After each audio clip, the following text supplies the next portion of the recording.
In this video, we're going to have a look at calculating the relative atomic mass from a mass spectrum. On the right here, we have a mass spectrum. But before we have a look at this mass spectrum, we'll have a look how a mass spectrum is made. On the left here, we have a diagram of a mass spectrometer. I'd just like to point out that the operation of a mass spectrometer is not required for the new syllabus. So even though the operation is not required, we'll just look at the main steps. So we have vaporization, ionization, acceleration in an electric field, deflection in a magnetic field, which happens here, and the ions are deflected depending on their mass to charge ratio, and finally detection, and here's where the mass spectrum is produced. So the mass spectrum on the right is produced in a mass spectrometer. On the y-axis we have relative abundance, which is a percentage, and on the x-axis we have a mass to charge ratio. This is the mass spectrum for lead, and next we're going to look how to calculate the relative atomic mass from a mass spectrum.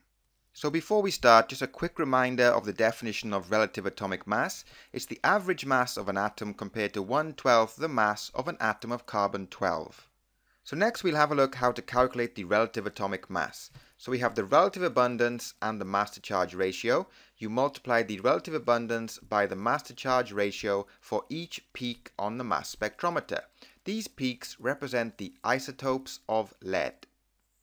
So if we start from the left hand side, we have a relative abundance of 2% multiplied by a mass to charge ratio of 204. So that one is here. Next is 24 times 206, which is here. Then it's 22 times 207, which is here. And finally, it's 52 times 208, which is here. So you add these together and then you divide by 100. The reason we divide by 100 is to get the mass of one atom. So that gives us a relative atomic mass of 207.2.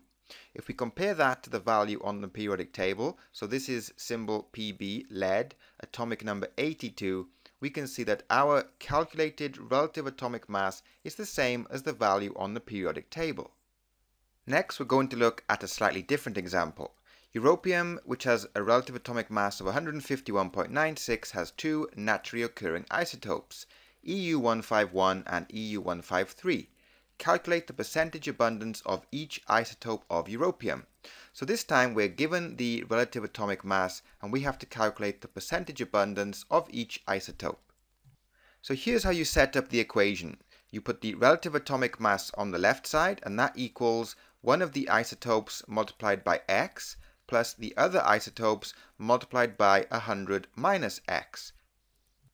So next I'm going to open up the brackets. So 153x plus, so it's 151 times 100, that gives us 15,100, and 151 times x, that gives us 151x. So next I'm going to multiply both sides by 100 to get rid of this 100 at the bottom. So these two hundreds cancel out, and I multiply the left side by 100.